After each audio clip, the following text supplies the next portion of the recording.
दोस्तों एडिपस की story basically Greek ट्रेजेडियन Sophocles के थ्रू लिखी गई थी। दोस्तों यह प्ले एशियन ग्रीस के सबसे फेमस ट्रेजेडी प्ले में से एक है और इसे Oedipus Rex, Oedipus the king के नाम से भी जाना जाता है। दोस्तों यह प्ले लगभग 429 बीसी के आसपास लिखा और परफॉर्म किया गया था।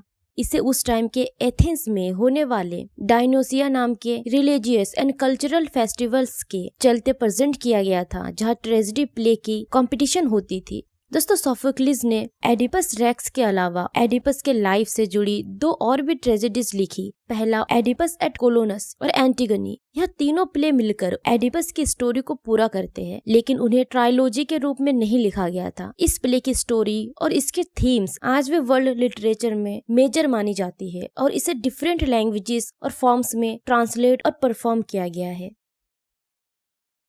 दोस्तों एडिपस का जन्म थेब्स के किंग लॉयस और क्वीन जोकास्टा के घर हुआ था। बचपन में ही एक भविष्यवाणी की गई थी कि किंग लॉयस का मर्डर उसके ही बेटे के हाथ होगी। भविष्यवाणी को गलत करने के लिए किंग लॉयस ने एडिपस को एक शेफर्ड को सौंप दिया और उससे कहा कि इसे पहाड़ों पर मरने के लिए छोड़ दिया जाए, लेकिन उस शेफर्ड्स को बच्चे पर दया आ गई। फिर दोस्तों उसने उसे एक दूसरे शेफर्ड्स को दे दिया। दूसरे शेफर्ड्स ने एडिपस को एक दूसरे स्टेट के किंग पॉलिबस एंड क्वीन मेरोपो को दे दिया, जिनका कोई बच्चा नहीं था, और फिर वे उसे अपने बेटे की तरह पालने लगे। दोस्तों समय के साथ एडिपस बड़ा हो गया और एक बार उसे डेल्फी के भविष्यवाणी से पता चलता है कि उसके हाथों उसके फादर का मर्डर होगा और फिर वह अपनी ही माँ से शादी कर लेगा। एडिपस को यह सुनकर बहुत दुख हुआ। फिर उसने दूसरे स्टेट चले जाने का डिसीजन लिया ताकि वह पॉलिबस को ना मार सके, लेकिन उसे यह पता नहीं था कि किंग पॉलिबस उसके असली फादर नहीं थे। इसके बाद वह थेब्स की ओर चल पड़ा, जो उसका असली घर था।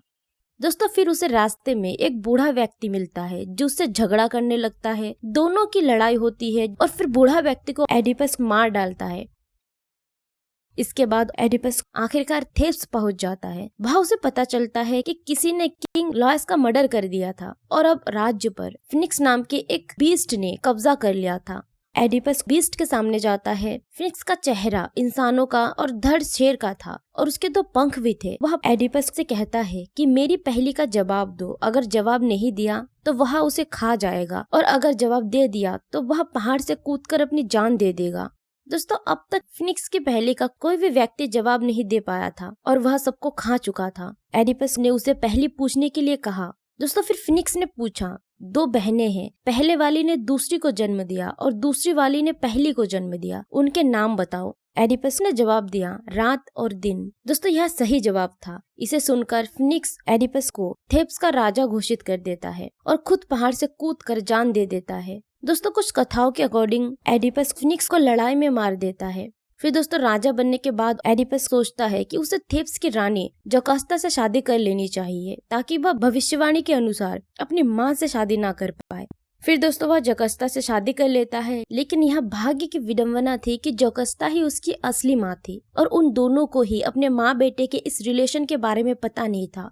फिर दोस्तों बहुत सालों के बाद एक जांच के थ्रू एडिपस को पता चलता है कि जिस बूढ़े को उसने मारा था वही किंग लॉयस था और जो उसका सगा फादर था। और उधर जब जोकास्टा को पता चलता है कि उसने अपने बेटे से ही शादी कर ली है तो वह फांसी लगाकर सुसाइड कर लेती है। इसके बाद दोस्तों एडिपस गहरे दुख में डूब जाता है और खुद को सजा देने के लिए अपनी दोनों आंखें फोड़ लेता है।